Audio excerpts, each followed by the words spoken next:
আপনাদের স্বাগত জানাই আমি আমার কথা শুনবার জন্য। তারেক রহমানকে ধন্যবাদ, তিনি একটা কথা খুব পরিষ্কার করে বলে দিয়েছেন রয়টারের সঙ্গে তার সাক্ষাৎকারে, যে জামাতের সঙ্গে ঐক্য হবে না। জামাত যদি নির্বাচন করে বিরোধী দলেও থাকে তাহলে জামাতকে বিরোধী দলই তিনি দেখতে চাইবেন, জামাতকে সঙ্গে নিয়ে সরকার গঠন নয়। বাংলাদেশ তার জন্মের পর থেকেই ভুলটা করেছে, যারা ক্ষমতায় ছিলেন শেখ মুজিবুর রহমান এই ভুল করেছেন, বিরোধী দল তিনি আসলে রাখতে চাননি শুরু থেকেই। পরবর্তীতে শেখ হাসিনাও একই কাজ করেছেন, বিরোধী দলকে তিনি গৃহপালিত বিরোধী দল বানিয়েছেন। এরশাদও মোটামুটি ওই একই রকম কাজ করেছিলেন, কিন্তু গণতন্ত্রের জন্য বিরোধী দল অপরিহার্য। মাত্র কয়েকটা দিন পরে নির্বাচন, অনেকে আশাবাদী, অনেকে নানা আশঙ্কার মধ্যে আছেন। এবারের নির্বাচনের মতো অতীতে কখনো নির্বাচনে বা রাজনীতিতে ধর্মের ব্যবহার এত দেখা যায়নি।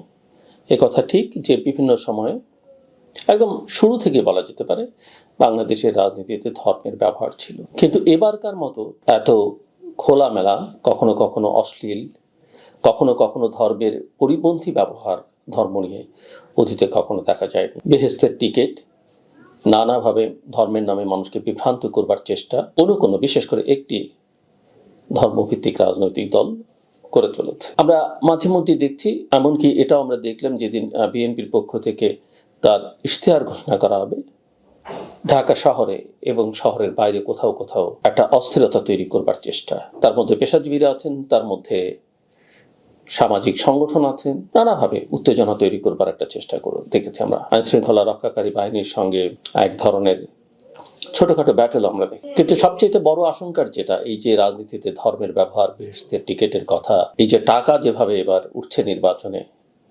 প্রকাশ্যে নয় গোপনে, সেটা খুবই আশঙ্কার বিষয়। অনেক রকমের অভিযোগ আমরা এবারকার নির্বাচনকে কেন্দ্র করে শুনেছি।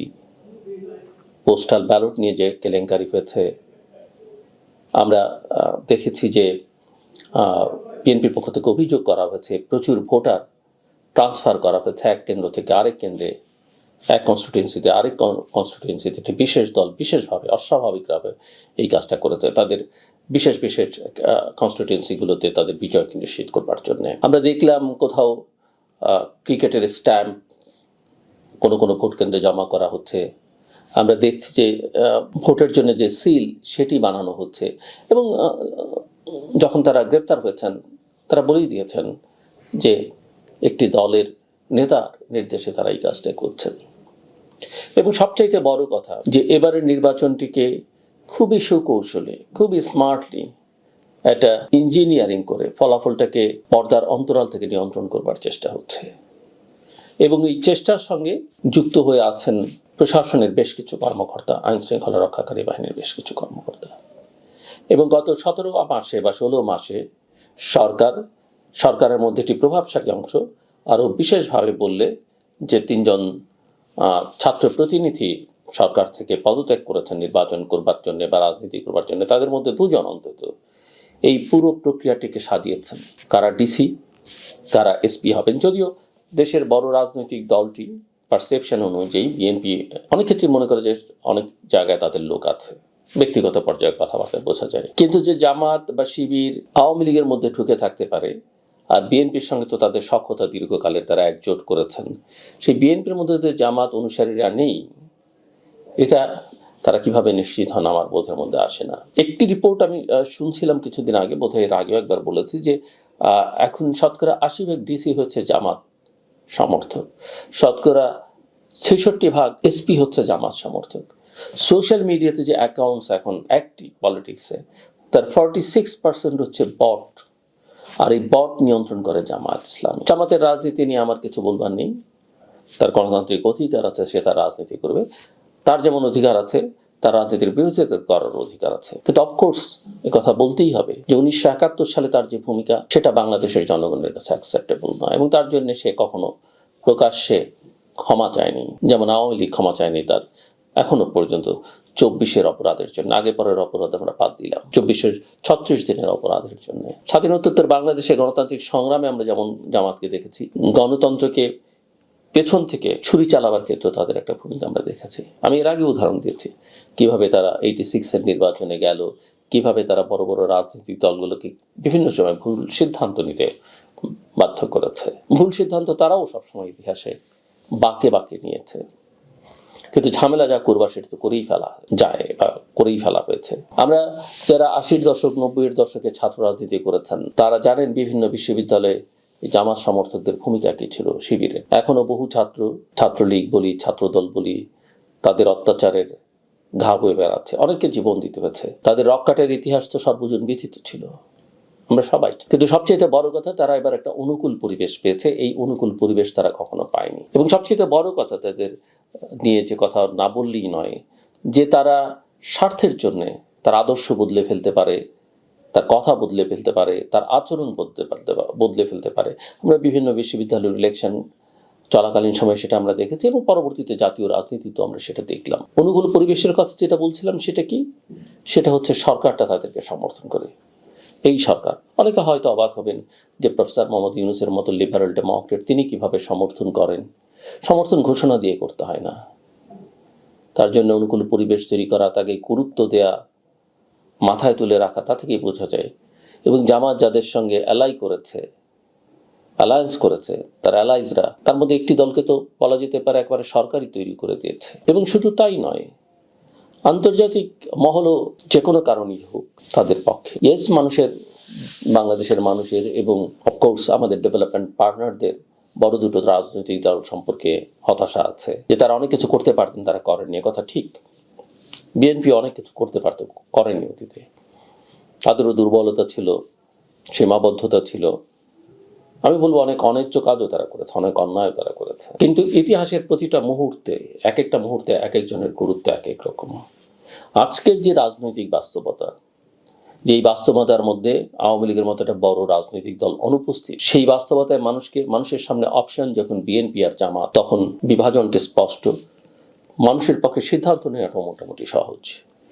আর মানুষের পক্ষে সিদ্ধান্ত নেওয়া সহজ বলেই এখন এই যে ধর্মীয় একটা বাতাবরণ তৈরি করবার চেষ্টা, নানা রকমের মূল্য দেখানো, সেগুলোর চেষ্টা করা হচ্ছে। তো যেটা বলছিলাম, যে আন্তর্জাতিক মহলও বোঝাই যায় কম বেশি যে তারা একটা বিশেষ দলের প্রতি তাদের পক্ষপাতিত্ব, এবং করিডোরে নানা আলোচনায় তারা সেটা প্রকাশ্য এখন বলেন, দেশের ভেতরে এবং বাইরে। কিন্তু বাস্তবতা হচ্ছে, ইয়েস, আমাদের আন্তর্জাতিক সহযোগীদের সঙ্গে, আমাদের উন্নয়ন সহযোগীদের সঙ্গে আমাদের ভালো সম্পর্ক করতে হবে, বিশেষ করে বড় রাজনৈতিক দলগুলোর, বিশেষ করে যারা রাষ্ট্র ক্ষমতায় থাকতে চান। এটা যেমন একদিক থেকে ঠিক, আমাদের গণতান্ত্রিক সংগ্রামে এই সহযোগীদের ভূমিকা যথেষ্ট গুরুত্বপূর্ণ বিভিন্ন সময় ছিল ইতিহাসের বাঁকে বাঁকে। কিন্তু অনেক ক্ষেত্রে এটা মানতেই হবে যে বাংলাদেশের যে গ্রাউন্ড রিয়ালিটি, আমাদের যে অভ্যন্তরীণ বাস্তবতা, আমাদের মানুষের যে মনস্তত্ব, সেটা আসলে আমাদের বিদেশি বন্ধুদের অনেক সময় বোঝা সম্ভব হয় না। আর তারা অনেক সময় যেসব টুলস এখানে পরিস্থিতি বোঝার জন্য ব্যবহার করেন, সেগুলো কখনো কখনো কম্প্রোমাইজ,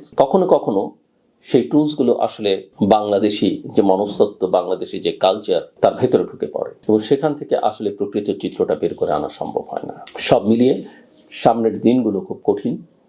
নির্বাচনের আগে তো বটেই, নির্বাচনের দিনটি আরো বিশেষ করে, এবং নির্বাচনের পরের দিনগুলো কি হবে কেউ আসলে জোর গলায় নিশ্চিত করে বলতে পারেন না। তবে আমাদের সকলের প্রত্যাশা, যা কিছু হোক ভালো হোক, এবং শান্তিতে হোক, এবং মানুষের জীবনকে নিরাপদ করে তুলুক। আমার কথা শুনবার জন্য অসংখ্য ধন্যবাদ। সবার জন্য শুভকামনা। আপনাদের স্বাগত জানাই আমি আমার কথা শুনবার জন্য। তারেক রহমানকে ধন্যবাদ, তিনি একটা কথা খুব পরিষ্কার করে বলে দিয়েছেন রয়টারের সঙ্গে তার সাক্ষাৎকারে, যে জামাতের সঙ্গে ঐক্য হবে না। জামাত যদি নির্বাচন করে বিরোধী দলেও থাকে, তাহলে জামাতকে বিরোধী দলই তিনি দেখতে চাইবেন, জামাতকে সঙ্গে নিয়ে সরকার গঠন নয়। বাংলাদেশ তার জন্মের পর থেকেই ভুলটা করেছে। যারা ক্ষমতায় ছিলেন, শেখ মুজিবুর রহমান এই ভুল করেছেন, বিরোধী দল তিনি আসলে রাখতে চাননি শুরু থেকেই। পরবর্তীতে শেখ হাসিনা একই কাজ করেছেন, বিরোধী দলকে তিনি গৃহপালিত বিরোধী দল বানিয়েছেন। এরশাদও মোটামুটি ওই একই রকম কাজ করেছিলেন। কিন্তু গণতন্ত্রের জন্য বিরোধী দল অপরিহার্য। আর মাত্র কয়েকটা দিন পরে নির্বাচন, অনেকে আশাবাদী, অনেকে নানা আশঙ্কার মধ্যে আছেন। এবারের নির্বাচনের মতো অতীতে কখনো নির্বাচনে বা রাজনীতিতে ধর্মের ব্যবহার এত দেখা যায়নি।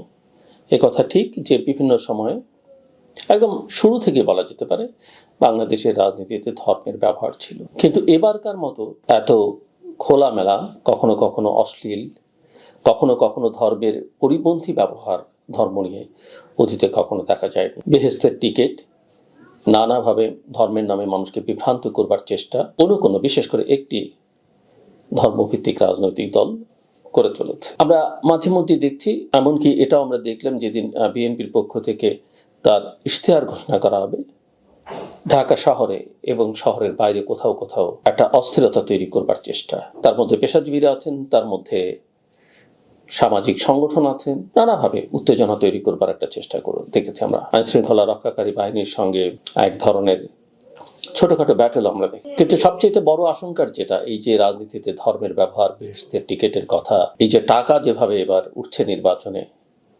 প্রকাশ্যে নয় গোপনে, সেটা খুবই আশঙ্কার বিষয়।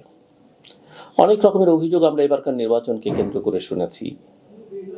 পোস্টাল ব্যালট নিয়ে যে কেলেঙ্কারি হয়েছে, আমরা দেখেছি যে বিএনপির পক্ষ থেকে অভিযোগ করা হয়েছে প্রচুর ভোটার ট্রান্সফার করা হয়েছে এক কেন্দ্র থেকে আরেক কেন্দ্রে, এক কনস্টিটিউয়েন্সিতে আরেক কনস্টিটিউয়েন্সিতে। একটি বিশেষ দল বিশেষভাবে অস্বাভাবিকভাবে এই কাজটা করেছে তাদের বিশেষ বিশেষ কনস্টিটিউয়েন্সিগুলোতে তাদের বিজয়কে নিশ্চিত করবার জন্য। আমরা দেখলাম কোথাও ক্রিকেটের স্ট্যাম্প কোনো ভোট কেন্দ্রে জমা করা হচ্ছে। আমরা দেখছি যে ভোটের জন্য যে সিল সেটি বানানো হচ্ছে, এবং যখন তারা গ্রেপ্তার হয়েছেন তারা বলেই দিয়েছেন যে একটি দলের নেতার নির্দেশে তারা এই কাজটা করছেন।